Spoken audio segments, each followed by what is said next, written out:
Κυρίες και κύριοι, φίλες και φίλοι, καλησπέρα σας.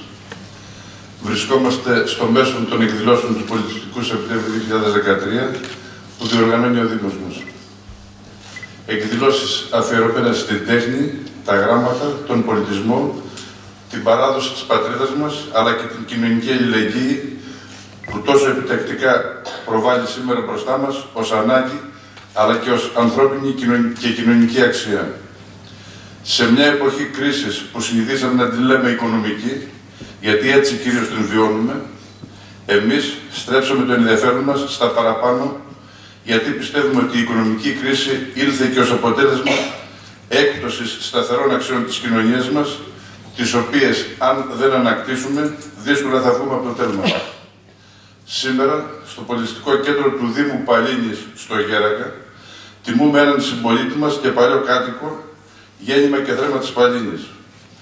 Αναγνωρίζοντας την τεράστια και επίπονη προσπάθειά του για την καταγραφή σε βάθος της ιστορίας της πόλης που γεννήθηκε από κολύγους γονείς, μεγάλωσε και ζει μέχρι σήμερα, αποφασίσαμε να τιμήσουμε τον συμπολίτη μας, υποστράτηγο Αποστρατεία κ. Γιάννη Οικονόμου, για την προσωπικότητά του και το συγγραφικό του έργο.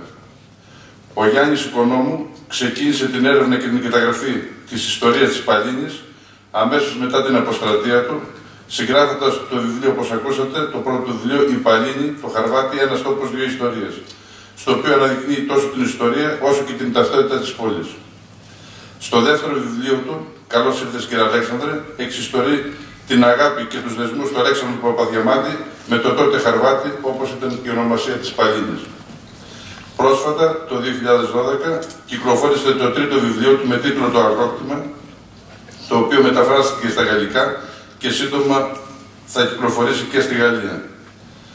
Σήμερα, που είναι αναγκαίο όσο ποτέ να κρατήσουμε τις ιστορικές μνήμες ζωντανές για την τοπική μας ιστορία, στο νέο καλλικρατικό Δήμο Παλίνης, τα τρία αυτά βιβλία αποτελούν την κύρια, αν όχι την μοναδική πηγή έρευνας και καταγραφής της ιστορίας της Παλίνης.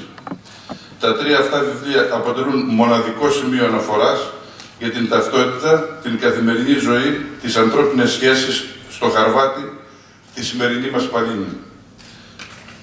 Ευχαριστώ πάρα πολύ τους τρεις παρουσιαστές των βιβλίων για την καλοσύνη τους να είναι σήμερα εδώ μαζί μας να παρουσιάσουν το έργο του στρατηγού και συμπολίτη μας Γιάννη Οικονόμου.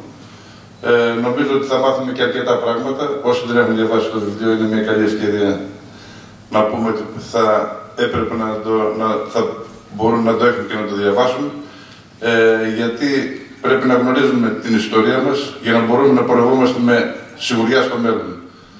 Άνθρωποι, λαοί, κοινωνίες που δεν θυμούνται ή δεν αξιολογούν την ιστορία τους, δεν μπορεί να έχουν μέλλον. Σας ευχαριστώ πάρα πολύ για την προσοχή σας και εύχομαι καλή ακρόαση και συνέχεια στην απόψινή μας βραδιά.